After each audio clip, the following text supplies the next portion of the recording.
성경 다 같이 고린도후서 13장 5절입니다. 합독합니다. 너희는 믿음 안에 있는가? 너희 자신을 시험하고 너희 자신을 확증하라. 예수 그리스도께서 너희 안에 계신 줄을 너희가 스스로 알지 못하느냐? 그렇지 않으면 너희는 버림받은 자니라. 아멘. 몸이 아프지 않다고 건강한 것은 아닙니다. 피검사를 해봐야 되고 혈압을 재봐야 되고 여러 검사를 받아야 몸의 상태를 정확히 알 수 있습니다. 검진을 받는 이유는 문제를 일찍 발견하고 치료하여 건강을 회복하기 위해서입니다.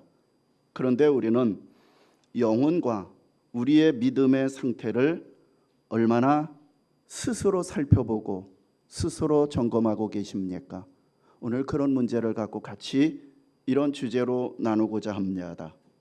나는 교회 잘 다니고 있으니까 괜찮다. 나는 오랫동안 신앙생활 했으니 내 믿음에 문제가 없다. 이렇게 생각하며 자신의 믿음을 점검하지 않고 살아갈 수 있습니다. 그러나 여러분, 교회를 오래 다녔다고 믿음이 저절로 건강해지는 것은 아닙니다. 그리고 성경을 많이 안다고 해도 말씀대로 사는 것도 아닙니다. 오늘 바울은 고린도 교회 성도들에게 아주 엄숙하게 이렇게 권면합니다. 너희는 믿음 안에 있는가 너희 자신을 시험하고 너희 자신을 확증하라. 바울은 다른 사람의 믿음을 평가하라고 말하고 있지 않습니다. 너희 자신을 시험하라. 오늘도 하나님 말씀 앞에서 우리 자신에게 진지하게 물어보십시다. 정말 나는 믿음 안에 있는가? 정말 내 믿음은 살아있는 믿음인가? 정말 내 안에 예수 그리스도께서 계시는가? 이 질문에 정직하게 대답하는 그런 은혜로운 시간이 되었으면 좋겠습니다. 첫 번째, 다른 사람이 아니라 자기 자신을 살펴야 합니다. 여기서 시험한다는 이 말은 하나님의 말씀을 기준으로 자신의 믿음이 참인지 잘 살펴보라는 그러한 뜻입니다. 그런데 우리는 어떻습니까? 나 자신보다는 다른 사람을 더 잘 살펴봅니다. 다른 사람의 말투가 잘못된 것은 금방 알아차립니다. 다른 사람의 그러한 성격과 허물은 너무너무 내 눈에 잘 보입니다. 다른 사람이 나에게 섭섭하게 말한 것은 오래 기억합니다. 그러나 내가 다른 사람에게 그냥 툭툭 말로 상처를 준 것은 쉽게 잊어버립니다. 누군가 나를 무시하면은 화가 납니다. 그러나 내가 다른 사람을 무시한 것은 깨닫지를 못합니다. 다른 사람이 약속을 지키지 않으면은 믿을 수 없는 사람이다. 그렇게 말합니다. 그러나 내가 약속을 지키지 않을 때는 바빠서 그랬어. 사정이 있어서 그래. 변명합니다. 여러분, 이런 것들이 다 우리 안에 있는 죄의 모습 아니겠습니까? 다른 사람의 죄와 다른 사람의 허물에 대해서는 엄격하면서도 내 자신의 죄와 허물에 대해서는 관대한 것. 그래서 예수님께서 마태복음 7장 3절에 우리가 잘 알고 있는 말씀을 하셨습니다. 어찌하여 형제의 눈 속에 있는 티는 보고 내 눈 속에 있는 들보는 깨닫지 못하느냐? 다른 사람의 작은 티는 크게 보면서 자신의 큰 들보는 보지 못한다는 거예요. 네가 그렇게 나에게 이런 얘기를 하는데 네 자신은 깨끗하고 네는 더 낫냐? 왜? 예수님의 말씀이 바로 그 말씀이에요. 한 예를 드리겠습니다. 다윗이 우리아의 아내 밧세바를 둘이 죄를 짓습니다. 그 사실을 감추고서 그 밧세바의 남편 우리아를 전쟁터에 내보내 죽게 만들었습니다. 그때 하나님께서 선지자 나단을 다윗에게 보냅니다. 나단 선지자는 다윗에게 직접 말하지 않고 직접 하지 않고 조금 우회로 이렇게 얘기를 합니다. 부자가 가난한 사람의 어린 양을 빼앗은 이야기를 들려줍니다. 그러니까 다윗이 노발대발 화를 내며 말했습니다. 그런 나쁜 짓을 한 사람은 반드시 벌을 내려야 한다. 그때 나단 선지자가 바로 앞에 다윗 왕을 향하여 말합니다. 왕이요, 당신이 그 사람입니다. 다윗은 다른 사람의 죄라고 생각했을 때는 크게 분노했습니다. 그러나 그것이 바로 자신의 죄라는 것은 깨닫지 못했습니다. 우리도 마찬가지입니다. 다른 사람의 죄와 허물은 잘 보면서 정녕 자기 죄는 보지 못할 때가 있습니다. 그러나 자신의 죄가 드러났을 때, 깨닫게 해주었을 때 다윗은 변명하지 않더라고요. 환경이나 다른 사람에게 책임을 돌리지 않고 이렇게 고백합니다. 내가 여호와께 범죄했습니다. 다윗은 자신의 죄에 대해서 철저히 회개했습니다. 다윗이 다른 사람과 다른 점은 죄에 대한 태도입니다. 다윗은 죄를 정말로 무서워했습니다. 다윗이 다시 회복할 수 있었던 것은 자신의 죄를 인정하고 하나님 앞에 돌아왔기 때문입니다. 즉 다윗은 죄를 처리할 줄 알았던 사람입니다. 신앙의 회복은 다른 사람의 잘못을 찾아낼 때 신앙의 회복이 시작되는 것이 아닙니다. 하나님 말씀 앞에서 나 자신의 죄와 부족함을 인정할 때 시작되는 것입니다. 후에 다윗이 이 마음을 시편 139편에서 이렇게 고백하며 기도했습니다. 하나님이시여 나를 살피사 내 마음을 아시고 나를 시험하사 내 뜻을 아시오니 내게 무슨 악한 행위가 있나 보시고 나를 영원한 길로 인도하소서. 다윗은 자기를 그토록 힘들게 하는 저 원수를 살펴주십시오라고 기도하지 않습니다. 나를 살펴주십시오. 나를 살펴주십시오. 이게 믿음의 사람의 고백이요 기도인 것입니다. 우리도 이렇게 기도해야 합니다. 다른 사람을 고치기 전에 먼저 나를 고쳐주십시오. 다른 사람의 허물을 말하기 전에 내 안의 교만을 먼저 보게 하옵소서. 내가 옳다는 것만 주장하지 말고 나의 잘못을 인정하게 해 주옵소서. 여러분, 자신의 살피는 것은 잘못된 것을 발견하고 주님께 나오라는 그런 뜻 아니겠습니까? 하나님의 말씀이 뭡니까? 하나님의 말씀은 우리의 영혼을 비추는 거울입니다. 여러분, 거울을 보는 이유는 거울에 묻은 때를 닦기 위해서가 아니잖아요. 내 얼굴에 묻은 것을 발견하고 닦기 위해서 거울을 보는 것입니다.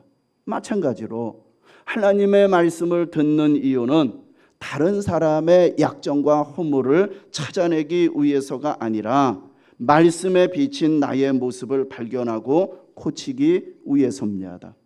하나님께서 지금 나에게 무엇을 말씀하고 계신가? 내가 회개해야 할 것은 무엇인가?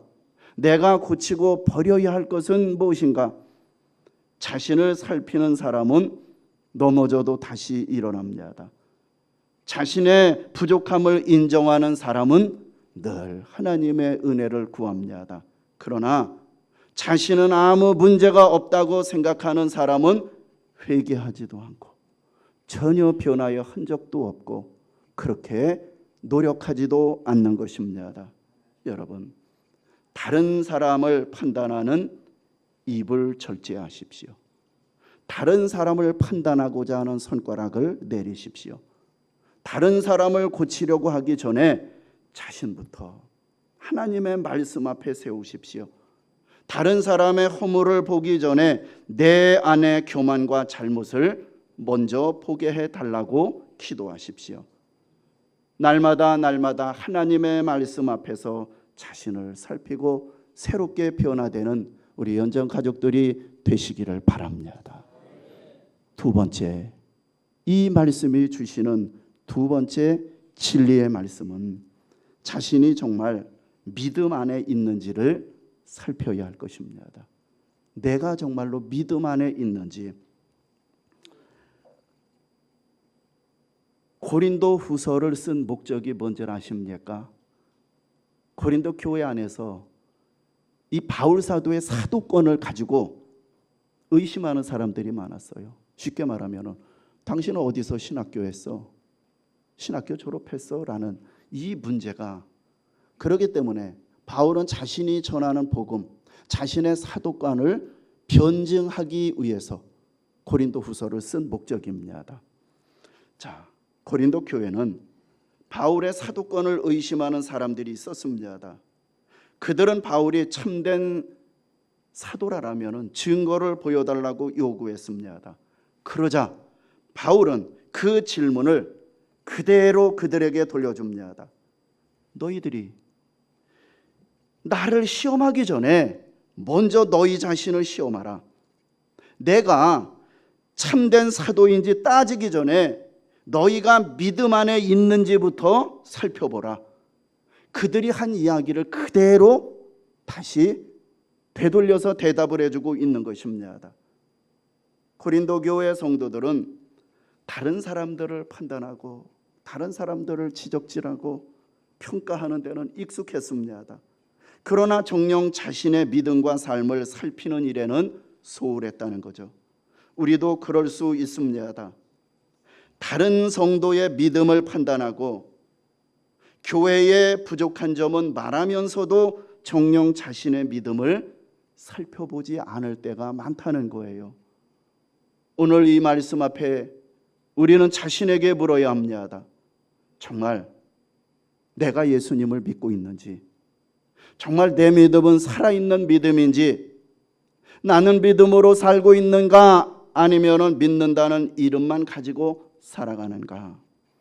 신앙생활 오래 했다고 해서 자동으로 믿음이 건강해지는 것 아니잖아요. 말씀을 많이 들었다고 해서 저절로 믿음이 자라는 것도 아닙니다. 들은 말씀을 내 마음에 받아들이고 순종하며 살아야 하는 것입니다. 교회에 오래 다닌 일은 참 귀한 일입니다. 직분을 많이 받은 것도 감사한 일입니다. 성경을 많이 하는 것도 중요합니다. 그러나 그런 것들이 믿음의 전부는 아닙니다. 중요한 것은 내가 죄인임을 인정하고 나를 구원하실 분은 오직 예수 그리스도뿐이라는 사실을 믿는 것입니다. 묻겠습니다. 질문하겠습니다. 여러분은 예수님께서 나의 죄를 대신 지시고 십자가에 달리신 것을 믿으십니까? 예수께서 죽음을 이기고 부활하셨다는 것을 믿으십니까? 나의 공로나 선행이 아니라 예수님의 은혜로 구원을 받았다는 것을 믿으십니까? 예수님을 내 삶의 주인으로 모시고 살아가고 있습니까? 이것이 자신이 믿음 안에 있는지를 살펴보는 중요한 기준인 것입니다. 그런데 여기서 한 가지 더 생각해야 합니다.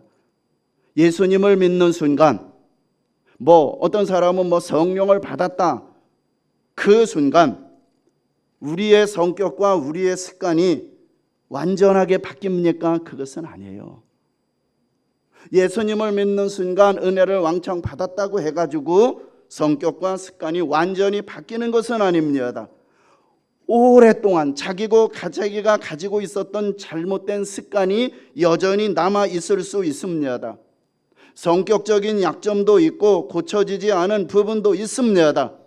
그러나 참된 믿음의 중요한 증거는 조금씩 믿음의 열매가 나타난다는 거예요. 그래서 예수님께서 마태복음 7장 16절에서 말씀했습니다. 그들의 열매로 그들을 알지니. 나무가 살아있다면 때가 되었을 때 열매가 맺습니다. 마찬가지로 믿음이 살아있다라면 우리의 생각과 우리의 말과 우리의 행동에 조금씩 변화가 나타나는 거예요.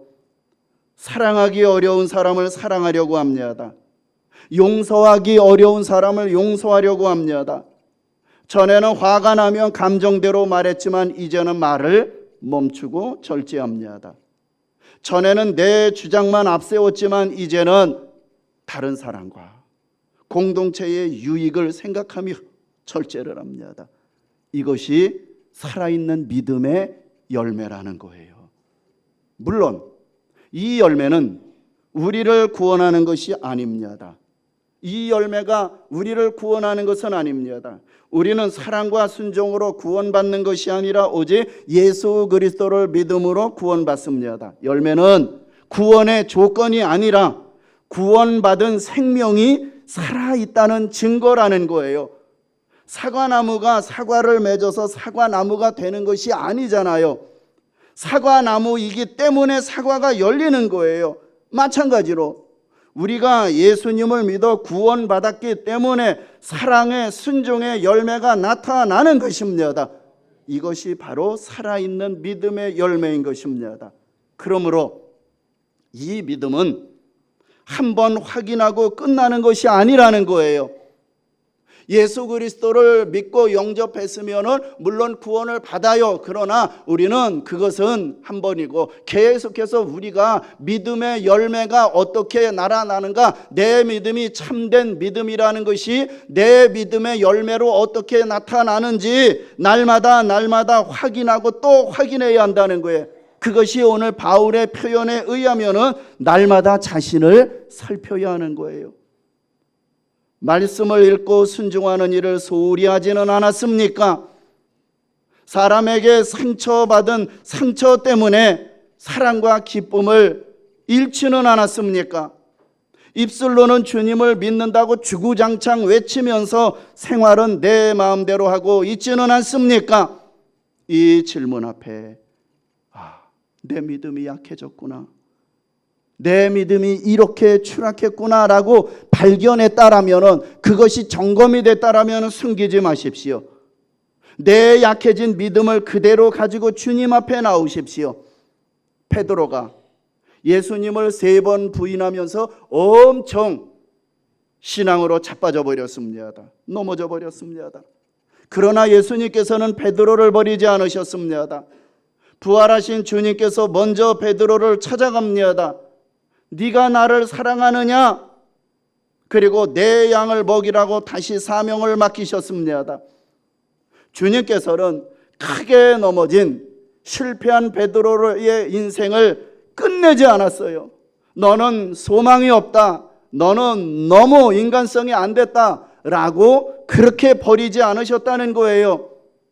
넘어진 자리에 다시 찾아가 주셔서 그를 일으켜 주시고 나와 다시 시작하자, 그에게 사명을 주십니다.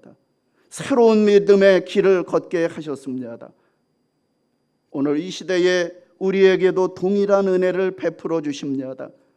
우리의 믿음이 약해져도 주의 사랑은 약해지지 않습니다. 우리가 넘어졌어도 주님은 우리를 버리거나 외면하지 않습니다.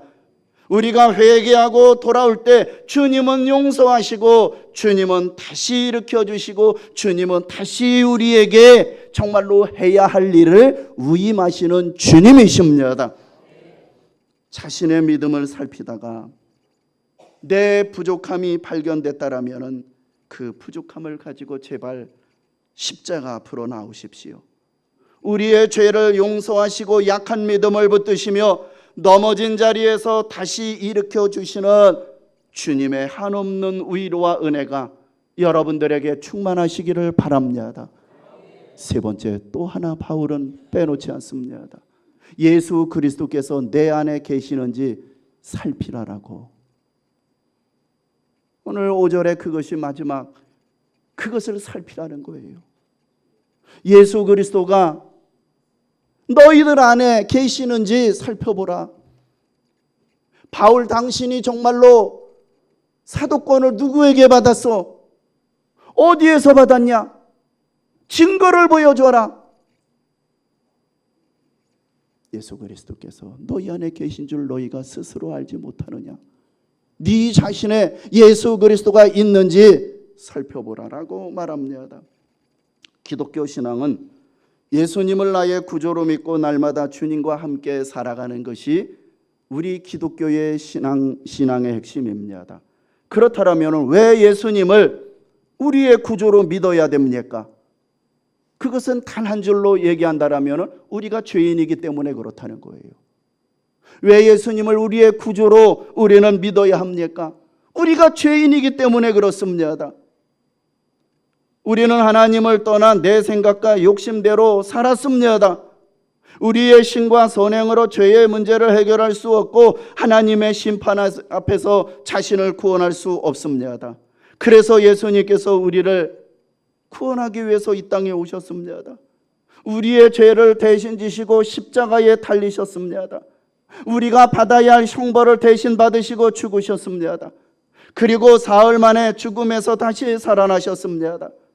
예수님은 십자가로 우리의 죄값을 완전히 치르셨고 부활로 죄와 사망의 권세를 완전히 깨뜨리셨습니다. 그리고 지금도 살아계십니다. 하나님의 우편 보좌에서 우리를 위해 간구하시고 믿는 사람 안에 성령으로 거하십니다. 그러므로 기독교 신앙은 과거에 살았던 예수님을 기억하는 것에 그치는 것이 아닙니다. 지금도 살아계신 예수님의 능력으로 그 예수님의 그 이름 붙들고 살아가는 것이 우리 기독교인의 삶인 것입니다. 살아계신 예수님을 진실하게 만나면 사람의 생각과 삶의 방향이 달라집니다. 그 대표적인 사람이 바로 사도 바울 아닙니까? 이 고린도후서를 기록한 사도 바울 아닙니까? 예수님을 만나기 전에 바울은 자신의 생각과 열심을 따라 살았습니다. 자신이 옳다고 확신했습니다. 하나님을 잘 믿는다고 생각했기 때문에 교회를 박해하고 예수 믿는 사람을 붙잡았습니다. 그런데 부활하신 예수님을 만난 이후에는 그의 삶이 완전히 달라졌습니다. 전에는 자기의 의를 자랑했지만 이제는 예수님의 십자가를 자랑했습니다. 전에는 교회를 박해했지만 이제는 교회를 위해서 희생합니다. 전에는 예수 믿는 사람을 사정없이 붙잡아왔지만 이제는 사람들을 예수님께로 인도했습니다. 바울을 이렇게 변화시킨 힘은 자신의 의지나 능력이 아니었습니다. 부활하신 예수님께서 바울을 만나 주셨고 그의 마음과 그의 삶을 다스려 주셨기 때문입니다. 그리고 바울은요, 변화로 끝나지 않았습니다. 변화된 것으로 끝나지 않았습니다. 그 후 수많은 환난과 박해도 믿음으로 이겨냅니다. 매를 맞고 옥에 갇힙니다. 사람들에게 오해받고 버림받기도 합니다. 여러 번 죽을 뻔했습니다. 그래도 바울은 예수님을 포기하지 않았습니다. 바울이 멘탈이 강해서도 아닙니다. 바울이 정말로 믿음의 심지가 견고해서 환난을 이긴 것이 아닙니다. 그 안에 살아계신 예수님을 의지했기 때문에 끝까지 믿음을 지킬 수 있었던 것입니다. 우리도 살아가면서 여러 가지 환난을 만납니다. 건강의 어려움을 만납니다. 자녀와 또 가정의 일로 눈물을 흘립니다. 경제적인 어려움으로 앞길이 보이지 않을 수 있습니다. 사람에게 상처받고 억울한 일을 당할 수도 있습니다. 그러나 이런저런 환난이 우리를 흔들어놔도 완전히 무너뜨리지는 못합니다. 왜요? 우리 안에 환난보다 더 크신 예수님이 계시기 때문입니다. 예수님은 이렇게 말했습니다. 요한복음 16장 33절에 세상에서는 너희가 환난을 당하라 담대하라 내가 세상을 이겼노라. 주님께서는 예수 믿으면 환난을 당하지 않는다 말씀하지 않으셨습니다. 환난을 당하나 담대하라고 말합니다. 왜 우리가 환난 중에서도 담대할 수 있습니까? 우리의 믿음이 강해서가 아니라 세상을 이기신 주님이 우리와 함께 하시고 우리 안에 계시기 때문인 것입니다. 우리가 예수님과 함께 연합되었기 때문입니다. 우리의 힘은 연약해도 우리 안에 계신 예수님은 강하십니다. 우리는 앞길이 보이지 않아도 예수님은 우리의 미래의 모든 길을 알고 계십니다. 우리는 넘어질 때가 있어도 예수님은 여전히 우리를 다시 일으켜 주시는 주님입니다. 그러므로 환난을 만났을 때 내 힘으로 버티려고만 하지 마십시오. 세상을 이기신 예수님을 바라보고 내 안에 계신 성령님을 의지하십시오. 환난 가운데 우리가 만나는 가장 큰 어려움 중에 하나가 무엇입니까? 모두에게 당하는 것 뭡니까? 질병 아닙니까? 환난 중에 가장 큰 어려움이 질병입니다. 그렇지만 예수님은 우리의 연약함을 아시고 병든 자를 불쌍히 여기시고 치유하시는 주님입니다.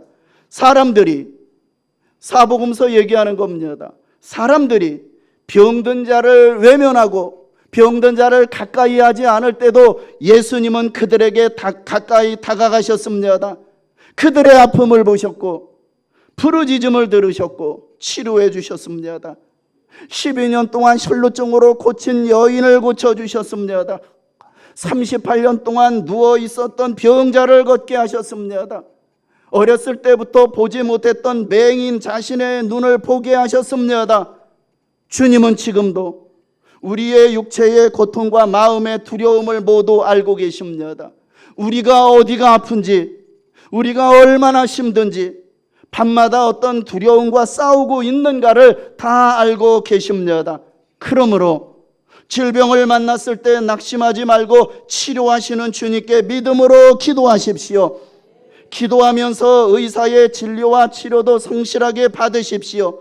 약을 먹고 수술을 받고 건강한 생활 습관을 지키는 것도 하나님께서 우리에게 주시는 치료의 방법입니다. 여러분, 우리가 어떻게 해서 복음을 받았습니까?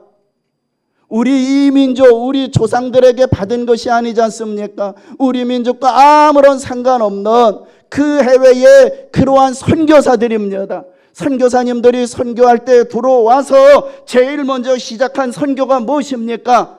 병원을 세우는 의료 선교였다는 거예요. 사람을 가르치고 치유하고 선포하는 예수님의 사역, 치료하는 그것을 위해서 저들은 교회를 먼저 세우지 않고 정말로 병원을 세웁니다. 교회를 세웁니다. 무슨 얘기입니까? 병이 들었을 때 제가 지금 의사의 손길, 그것을 거부하지 말라는 거예요. 믿음 없는 짓이 아니라는 거예요. 약을 먹고 수술을 받고 이 모든 것도 하나님이 주시는 치료의 방법, 하나님께서는 때로는 기적적으로 고쳐주시고 때로는 의사와 약과 수술을 통해서 치료해 주십니다. 우리는 병을 고쳐달라고 간절히 기도하되 하나님의 뜻과 하나님의 때도 신뢰해야 합니다. 예를 들겠습니다. 사도 바울에게도 육체의 가시가 있었습니다. 바울은 그것이 떠나게 해달라고 간절히 기도했습니다. 그러나 하나님께서는 고린도서 12장 9절에서 이렇게 말합니다. 내 은혜가 내게 족하다. 이는 내 능력이 약한 데서 온전하여 짐이라. 하나님께서는 바울의 그 육체의 가시를 즉시 없애주는 대신 그것을 견딜 수 있는, 감당할 수 있는 더 큰 은혜를 주셨다는 거예요. 바울은 자신의 약함 때문에 오히려 하나님을 더 의지하게 되었고 그 결과 더 놀라우신 하나님의 능력을 체험하게 된 것입니다. 병이 나으면 치료하신 하나님께 감사와 영광을 돌리십시오. 병이 오래 계속되어도 붙들어 주시는 하나님의 은혜를 의지하십시오. 예수님께서 십자가에서 우리의 죄를, 저주를 담당하시고 죽으셨지만 사흘 만에 부활하셨습니다. 그렇기 때문에 예수 안에 있는 성도의 마지막은 질병과 죽음이 아니라 부활과 영원한 생명인 줄 믿으시기 바랍니다. 이 병에서, 이 세상에서 병이 완전히 낫지 않을 수도 있습니다. 오랫동안 치료받아야 할 수도 있고 평생도록 연약함을 가지고 살 수도 있습니다. 그러나 장차 하나님 나라에서는 주님께서 우리의 모든 눈물을 닦아 주실 것입니다. 다시는 죽음도 슬픔도 질병도 없는 그곳에서 주님과 함께 영원하고 완전한 생명을 누리게 될 것입니다. 그러므로 사랑하는 우리 연정 가족 여러분, 질병 앞에서 두려움에만 붙잡히지 마십시다. 치료를 포기하지 말고 기도를 포기하지 말고 부활의 소망을 놓치지 마십시오. 의사의 진단을 존중하고 치료를 성실하게 받으면서도 우리의 생명과 치료를 주관하시는 분은 하나님이심을 믿으시기 바랍니다. 의사는 진단하고 의사는 치료하지만 우리의 몸을 회복시키게 하시고 생명을 붙드시는 분은 우리 하나님이십니다. 그러므로 치료 과정이 너무 고통스럽고 길어져도 낙심하지 마시고 우리의 몸과 마음을 온전히 회복시키는 생명의 주님을 바라보시기를 바랍니다. 예수님의 십자가는 우리의 모든 죄를 씻는 능력이 있습니다. 예수님의 보혈은 상처 입은 영혼을 치유하는 은혜가 있습니다. 예수님의 부활에는 놀라운 인생을 다시 살리시는 놀라운 능력이 있습니다. 예수님의 이름에는 두려움과 절망을 몰아내는 능력이 있습니다. 내 힘으로 살려고 하지 마시고 예수님을 의지하십시오. 예수님을 의지하려고 애를 쓰는데 옆에서 초치지 마십시오. 옆에서 그 사람의 믿음, 그 사람이 가지고 있는 순수한 믿음 방해하지 마십시오. 얼마나 안다고 더 그렇게 하지 마. 끼어들지 마십시오. 철저하게 예수님만 믿고 예수님의 힘으로 살려고 하는 그 사람, 예수님은 우리의 문제보다 크시고 예수님은 질병과 죽음의 권세보다 강하시고 예수님은 십자가의 부활로 이미 승리하셨습니다. 바라기는 십자가와 부활로 승리하신 예수님을 굳게 붙들고 어떤 형편에서든지 믿음으로 승리하시기를 주의 이름으로 축원합니다.